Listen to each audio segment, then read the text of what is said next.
Today we're going to look at this little book. It's called The Mitten, and it's adapted and illustrated by Jan Brett, and it's a Ukrainian folk tale.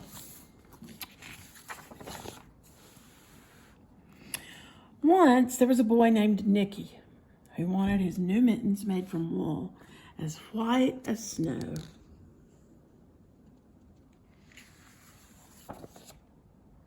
At first, his grandmother, Baba, did not want to knit white mittens. If you drop one in the snow, she warned, you'll never find it.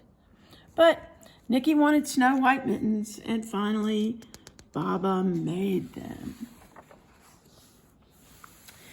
After she finished, she said, "When you come home, first I will look to see if you're safe and sound, but then I will look to see if you still have your snow white mittens."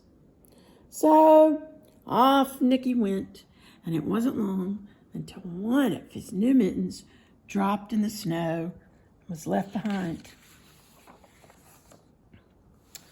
A mole, tired from tunneling along, discovered the mitten and burrowed inside. It was cozy and warm and just the right size, so he decided to stay. A snowshoe rabbit came hopping by. He stopped for a moment to admire his winter coat. It was then that he saw the mitten, and he wiggled in feet first. The mole didn't think there was room for both of them, but when he saw the rabbit's big kickers, he moved over. Next, a hedgehog came snuffling along. Having spent the day looking under the leaves for things to eat, he decided to move into the mitten and warm himself. The mole and the rabbit were bumped and jostled, but not being ones to argue with someone covered with prickles, they made room.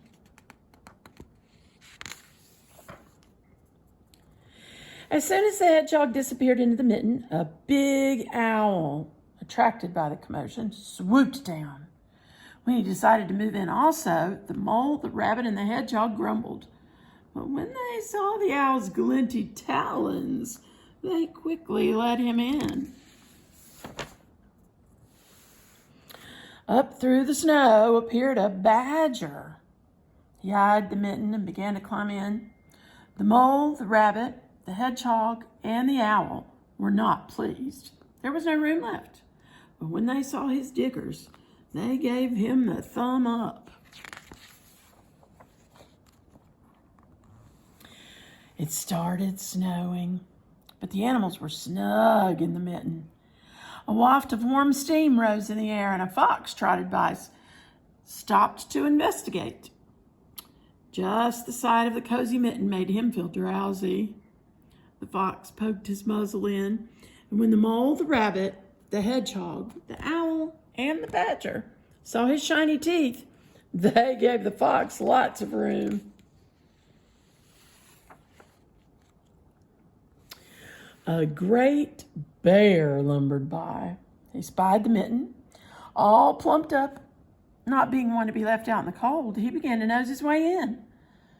The animals were packed in as tightly as could be, but what animal would argue with a bear? The mitten swelled and stretched. It was pulled and budged to many times its size, but Baba's good knitting held fast. Along came a meadow mouse, no bigger than an acorn. She wriggled into the one space left and made herself comfortable on top of the great bear's nose.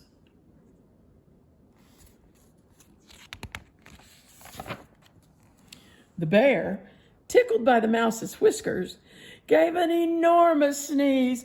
Achoo! The force of the sneeze shot the mitten up into the sky and scattered the animals in all directions.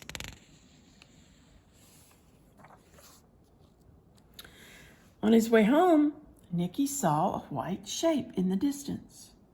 It was the lost mitten silhouetted against the blue sky.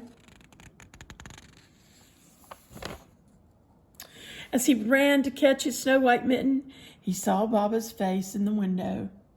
First, She looked to see if he was safe and sound, and then she saw that he still had his new mittens.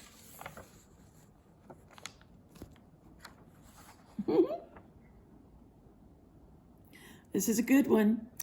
I would get my own copy if I were you.